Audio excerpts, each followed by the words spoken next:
Hey, also, in case you didn't know, SteamOS 3 has been out for a while, and it is, of course, the operating system for the Steam Deck. Earlier versions of the Steam Deck, or sorry, of SteamOS, used to be Debian based, with releases being pretty delayed, just based on the way how Debian releases a software, where SteamOS version 3 hasn't had an official release yet for PC, but is primarily an Arch based distro. And one of the advantages of that is that Valve can update the underlying operating system quite quickly for newer features, especially on something that is literally a game console. Um, One of the disadvantages at the moment, of course, has been that you can't easily get SteamOS for your PC. It does require EFI and has been more customized to run on ATI graphics. There is also the Holo ISO, which is supposed to be SteamOS um, pre-configured, and which you can launch on a virtual machine and has various prerequisites. So it's definitely something I'm going to take a look at.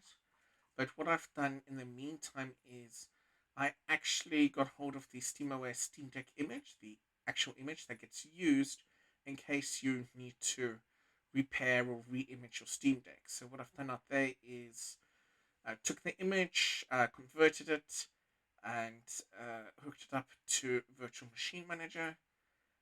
Must warn you, of course, a couple of errors pop up here and there because that's not the environment it's meant to run in. But let's take a look.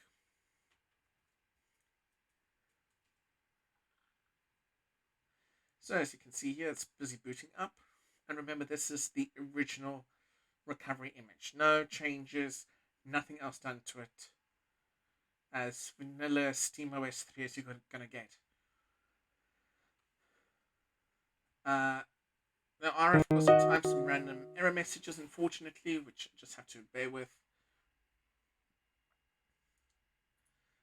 One of the things to note about with SteamOS is that, unlike other Arch-based systems, the idea is not to update it using Pacman, or to install software, should I say, using Pacman. The idea is if you're going to use it in desktop mode on your Steam Deck, is to install using Flatpaks, and any other additional software would be wiped out. Here's one or two messages where it's just complaining about disk space. So of course it's just how the image is. It's running off the image. I haven't done the correct thing and installed it.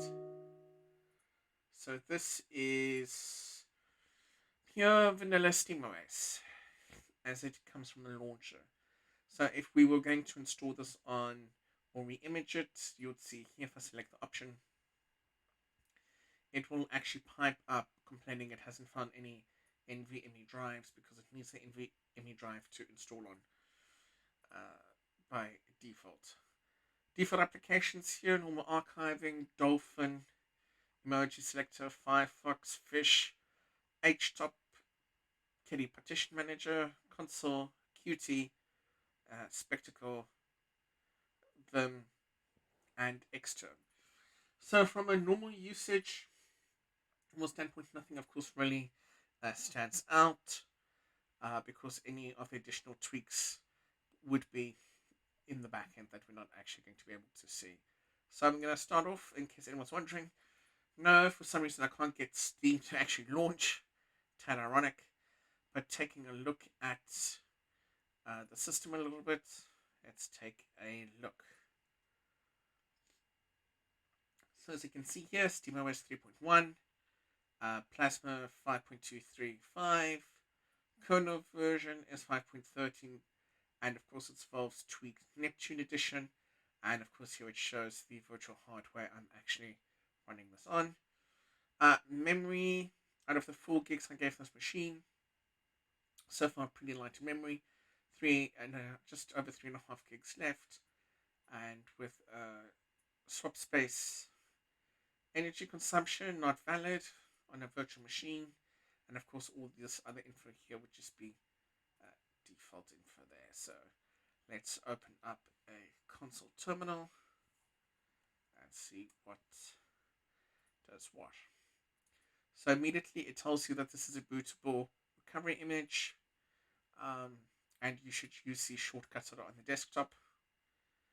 And to make the system partitions writable within GRoot, we should run SteamOS read only disable. So yeah, should be pretty interesting to see what we can actually get done with this OS. So the first thing I want to do is just cat to etc pacman config, and by default here, let's scroll up a little bit.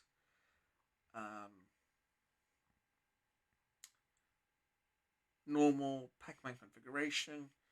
We have the Jupyter repo, Hala repo, core, extra, community, multi-library, all enabled. So imagine you could possibly, in theory, still install software from Pacman, but it wouldn't be recommended or supported. So let's just minimize that over there.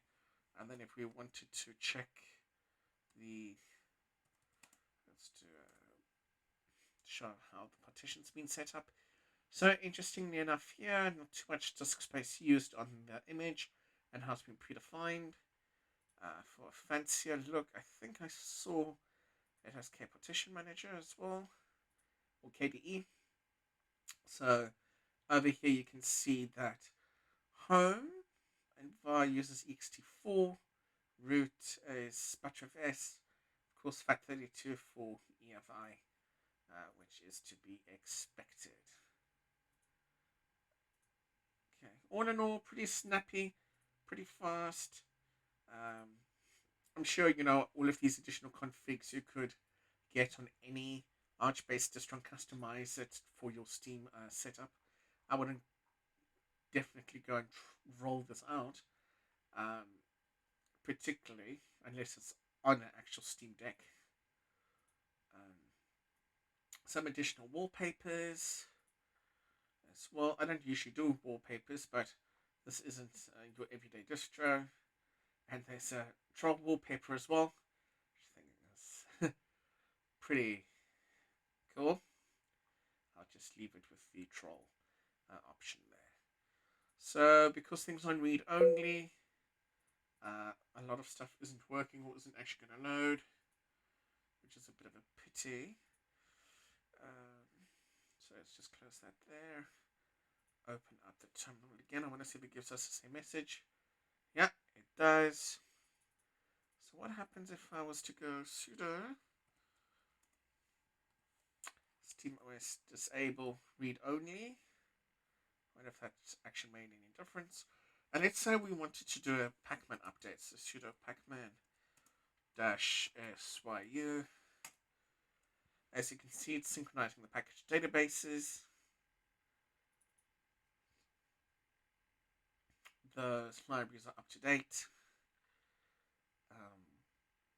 It would want to do an upgrade, but as you can see here, some of these are newer, so that's pretty interesting. So let's say I wanted to install sudo pacman-s and I'll do VLC. Okay, shows the various dependencies, so let me say yes. Warning, couldn't find or create a cache. That's to be expected.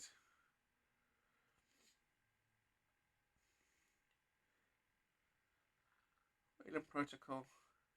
Again, if my understanding is correct, I think on the Steamdeck it would actually not work. Here it's even telling you keyring is not writable, failed to commit, no packages were upgraded. So I can definitely see that's not really the supported way of doing it. And if I open up Discover,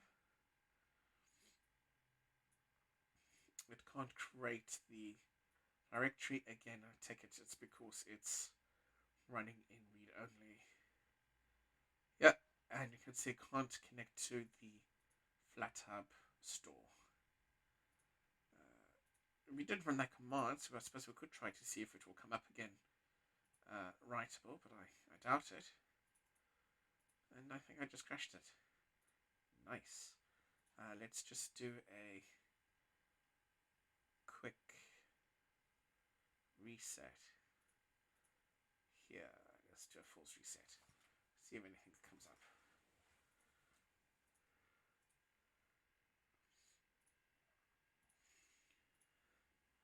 Yeah, pretty cool, pretty fun to play with.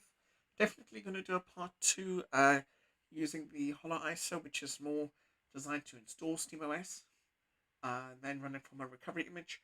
But I just wanted to show what it looks like from plain vanilla recovery image.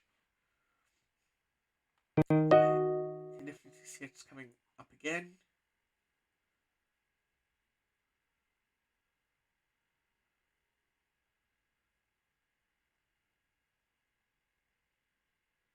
Give it another few seconds.